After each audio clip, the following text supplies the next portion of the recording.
चालाक बहू। लो कर लो बात। शिव मंदिर का शंख भी बज गया। इसका मतलब सुबह के 7 बज गए हैं, लेकिन अभी तक नाश्ता नहीं आया। अरे बहू, पूनम बहू, अरे संधी बुढ़िया को इस जन्म में नाश्ता नसीब होगा कि नहीं? कल रात को भी फुल के जला दिए थे, कुछ मजा नहीं आया था खाने में। ये है सीतापुर में रहने वाली मंजरी, एक अंधी सास। मन की साफ है, बस थोड़ी सी जुबान से तेज है।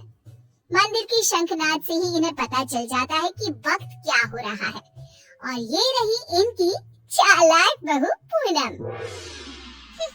अच्छा हुआ जो मैंने ऑनलाइन ऑर्डर कर दिया सब कुछ, वरना ये बूढ़ी लाठी मेरी छाती पर मुंह डलने लग जाती। अरे बहू, तो घर में है भी या चल बसी? हाय राम, ऐसा न कहो सासू माँ, दिन में एक बार तो भी माँ सरस्वती जुबान पर बैठती हैं। अरे नहीं नहीं, तुझे कुछ ना होगा। खुशबू तो बड़ी अच्छी आ रही है। ऐसे कौन से पंच पकवान बनाए हैं आज तूने? आज है स्पेशल जलेबियाँ, फाफड़ा, आलू की पराठे, कम चीनी वाली गर्मा गर्म चाय, दही पकोड़े, ये सब। वो मुझे डॉक्टर ने कहा है ना कि आप दिन में कम से कम 3 से 4 घंटे सोया करो, इसलिए आज मैंने सारा काम निपटा दिया है। अब मैं सो जाऊंगी। वाह, क्या स्वाद है। लेकिन बहू, ये तो ब्रिजवासी की जलेबियाँ है ना? तू तो कह रही है कि तूने बनाया? मैंने ब्रिजवासी काका से रेसिपी पूछ ली थी। अच्छा मम्मी जी, मैं आती हूँ अभी। जरा वो दूध गैस पर तेज आंच पर रखकर आई हूँ ना। पूनम फौरन ही वहाँ से उठकर रसोई में भाग जाती है। मंजरी को फिर भी पूनम पर थोड़ा शक आता है। पूनम ऐसे ही रोज अपने पति के पैसों को खर्च करके बाहर से खाना मंगवाती और अपनी सास से कहती कि उसने खुद बनाए हैं, और उसकी बेचारी अंधी सास बहू की इस झूठ से बेखबर सारी चीजें मान भी लेती। एक दोपहर में पूनम पूरा मेकअप करके तैयार होकर खड़ी होती है। चलो फटाफट पतली गली पकड़ के निकल लेती हूँ, इससे पहले कि बुढ़िया मुझसे टकराए। बेचारी मेरी अंधी सासू माँ, उसे लगेगा कि मैं सो रही हूँ, जबकि मैं तो अपनी जानू से मिलने जा रही हूँ। पूनम हर दोपहर को अपनी सास को बेवकूफ बनाकर बाहर अपनी बॉयफ्रेंड लखन से मिलने जाती थी, और आज भी कुछ यही प्लान था। ए जी हो जी, लो जी सुनो जी, मैं हूँ मन मौजी, करता हूँ मैं जो वो तुम भी करो जी। 1 2 का 4, 4 2 का 1, माय नेम इज लखन, सजनों का सजन मेरा नाम है लखन।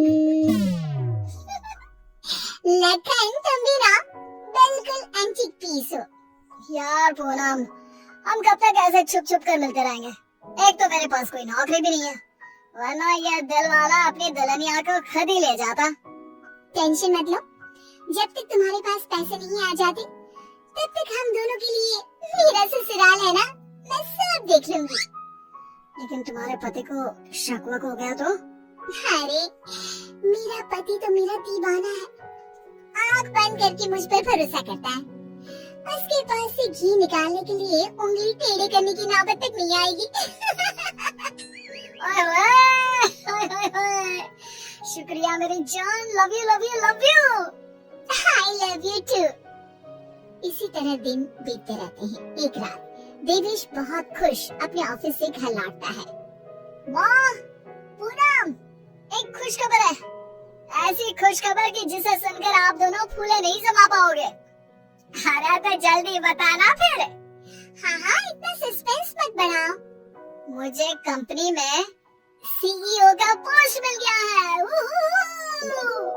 अरे वाह, जुग जुग जियो मेरा लाल। अब तो एक बड़ा माखन का कनस्तर चढ़ाऊंगी भोग में अपने कान्हा जी को।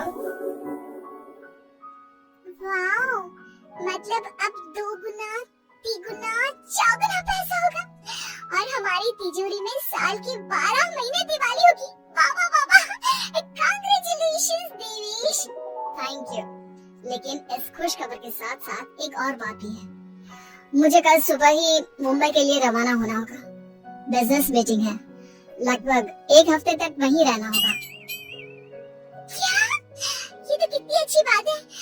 मेरा मतलब है कि आप मुंबई घूम भी लेंगे। कहते हैं ना, रात में मुंबई की सड़कें और नजारा काफी सुहाना होता है। वाकई में, ले जा इसे भी अपने साथ। अब मैं तो ठहरी अंधी। डॉक्टर ने कहा है रोशनी कभी भी आ सकती है, लेकिन मुझे तो ना लगता कि इस जन्म में आएगी मेरी आंखों की रोशनी। कैसी बातें करती हो सासू माँ आप भी। मैं भला अपनी सास को छोड़कर कहीं जाऊंगी क्या? अगर मैं चली गई तो आपकी सेवा क्या पड़ोस की मीना करने आएगी? देवेश, तुम आराम से घूम कर आओ और मेरे लिए एक अलग से सूटकेस भर के तोहफे लाना। इसे तो बस तोहफे ही दो, चाहे वो तीज हो, त्योहार या कोई और आम मामूली सा दिन। बस तोहफे तोहफे तोहफे। बिल्कुल पागल है ये। अरे मैं तोहफे मांगू तो आपको क्या दिक्कत है? आप भी मंगवा लो ना। देख देख देवेश बेटा, कैसे कैची की तरह तेज चल रही है इसकी जुबान। अरे आप दोनों शांत बैठ जाओ, मैं आप दोनों के लिए ढेर सारे तोहफे लाऊंगा बस। देवेश अगली सुबह मुंबई के लिए निकल जाता है। इसी बात से खुश होकर पूनम सोचती है, रास्ते का कांटा तो साफ हो गया है। अभी मैं चुपकी से मेरे लखन को घर पर भी बुला सकती हूँ। इस अंधी बुढ़िया को तो कानों कान भनक भी नहीं लगेगी। पूनम अब रात को चुपके से पीछे के दरवाजे के जरिए लखन को घर पर बुला लेती है। अब जहाँ सास घोड़े बेचकर खर्राटे मारते हुए सो रही होती है, तो वो बहू की बात करने की आवाज सुनकर तुरंत उठकर बैठ जाती है। ये आवाज किसी आदमी की लगती है, शायद बहू के कमरे से आ रही है। लेकिन नहीं, मैं भी कुछ ज्यादा ही दिमाग लगा देती हूँ। देख रही होगी कोई भूत या फिल्म। अब तो पति नहीं है घर में, इसलिए रात भर ऐसे ही करेगी ना। लेकिन अगर कल जल्दी नहीं उठी तो फिर मैं इसके कानों के पास जाकर बर्तन बजाऊंगी जोरों जोरों से। ये सिलसिला रोज चलता है और मंजरी को रोज लगता है कि पूनम टीवी पर कोई फिल्म देख रही है। एक दिन जब पूनम बाहर होती है, तभी मंजरी सोकर उठती है और आंखें खोलते ही उसे सब कुछ दिखाई देने लगता है। वो अपने आसपास सब कुछ देखकर काफी खुश और आश्चर्यचकित हो जाती है। ये तो गजब हो गया, मेरे आंखों की रोशनी फिर से लौट आई। डॉक्टर ने सही कहा था, रोशनी कभी भी लौट सकती है। बहू, अरे ओ पूनम का चांद, कहाँ मर गई? देख तो अब मुझे सब कुछ दिखाई दे रहा है। अब तो मैं छड़ी का इस्तेमाल भी नहीं करूंगी और अब मैं रोज अपने भगवान जी को भी देख सकती हूँ। पूनम! मंजरी अपनी बहू को आवाज लगाते हुए पूरा घर तलाशती है, लेकिन पूनम उसे कहीं नहीं दिखती। तभी उसकी नजर तिजोरी पर पड़ती है जिसका ताला नहीं लगा था। इस पर वो जैसे ही तिजोरी खोलती है तो हैरानी से उसकी आंखें फटी की फटी रह जाती है। ये कैसे हो सकता है?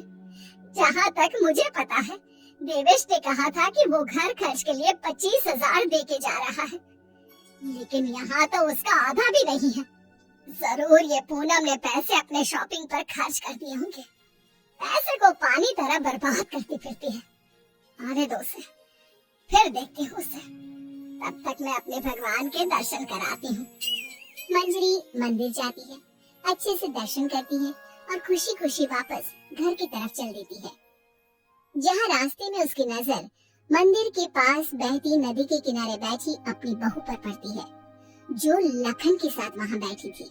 ये यहाँ क्या कर रही है और इसके साथ कौन बैठा है? पता तो करना ही पड़ेगा। अब मंजरी चुपचाप आगे बढ़ती है और वहीं पास में एक बड़े पेड़ के पीछे छुपकर उनकी बातें सुनने लगती है। सुनो लखन, कल मेरा पति आने वाला है। आज रात को तुम आना और हम दोनों पूरी तिजोरी पर हाथ साफ कर देंगे। और भी बहुत सारा बेशकीमती सामान पड़ा है घर पर, उसे भी हम अपने साथ लेकर यहाँ से भाग जाएंगे। आइडिया अच्छा है मेरी जान, अब हमें कोई नहीं रोक सकता। हम ना यहाँ से सीधा सिंगापुर जाएंगे डार्लिंग। बाप रे बाप, इसका मतलब इस महारानी का इस मुफ्तखोर के साथ चक्कर चल रहा है। अच्छा, तो मेरे बेटे को लूट कर अपनी दुनिया बसाने का प्लान चल रहा है। अब रुक, तुझे दिखाती हूँ दाल और आटे का भाव।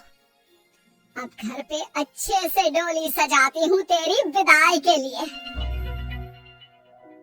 मंजरी वहाँ से चली जाती है और कुछ देर बाद जब पूनम घर लौटती है तो वो दोबारा उसके सामने अंधी होने का नाटक करने लगती है। अरे सासू माँ, व्हाट्सएप? अरे कुछ नहीं बेटा, बस वो देवेश की याद आ रही थी। अरे सासू माँ, इतना लोड क्यों ले रही हो? वैसे भी वो कल तक वापस आ ही जाने वाला है, फिर क्यों खामखा परेशान हो रही हो आप? वैसे भी कल से आप दोनों माँ बेटी अपने रोने के दिन भरने शुरू कर देना। क्या कहा? मेरा मतलब कल जब आएंगे एक हफ्ते के बाद, तब आप कर लेना ना, भरत मिला गली मिलके जी भर के रो लेना। अच्छा, ऐसा कह रही है क्या तू? ठीक है, चल बहू, मेरे ना घुटनों में काफी दर्द हो रहा है, थोड़ा बाम लगाकर मालिश तो कर देना बेटा। और हाँ, 2 दिन बाद 7 पंडितों को भोजन खिलाना है, उसके लिए मसाले भी तो तैयार करने हैं। सिलबट्टे पर ही पीसना है उनको, घर के पीसे शुद्ध मसाले चाहिए। लेकिन सासू माँ, मैंने जो कह दिया सो कह दिया, अब कोई आना कानी ना करना, ठीक है?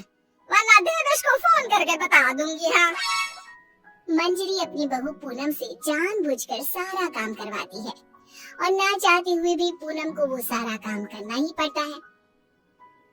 आखिरी बार थोड़ी एक्स्ट्रा सेवा करा लेती हूँ इस नासपिटी कर्मचारी से। मुझे इतने सालों तक उल्लू बनाया ना, अब इससे एक दिन में कैसे सूखी मिर्ची बनाती हूँ देखना। सारा दिन काम करके पूनम अपने कमरे में जाती है और रात को लखन पीछे के दरवाजे से घर में घुस आता है। किधर सारा माल, जल्दी करो, अपने पास बिल्कुल भी टाइम नहीं है। पूनम और लखन मिलकर सामान चुरा ही रहे होते हैं कि तभी वहाँ पर देवेश और मंजरी आ जाते हैं और उन्हें वहाँ देखकर पूनम और लखन के पैरों तले जमीन खिसक जाती है। देवेश, देवेश, तुम? सासू माँ, आप देख सकती हो? कैसे? तुझे क्या लगा तू हमें इस तरह चूना लगाकर आसानी से बचकर निकल जाएगी? पूनम, जो कुछ भी तुमने हमारे साथ किया है ना, मैंने कभी सपने में भी नहीं सोचा था कि तुम ऐसा करोगी। बहुत बहुत गलत किया तुमने।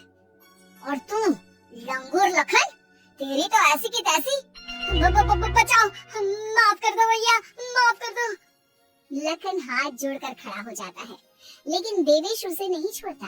वो तुरंत पुलिस को बुलाता है और पूनम और लखन को फ्रॉड और चोरी के केस में अरेस्ट करा देता है।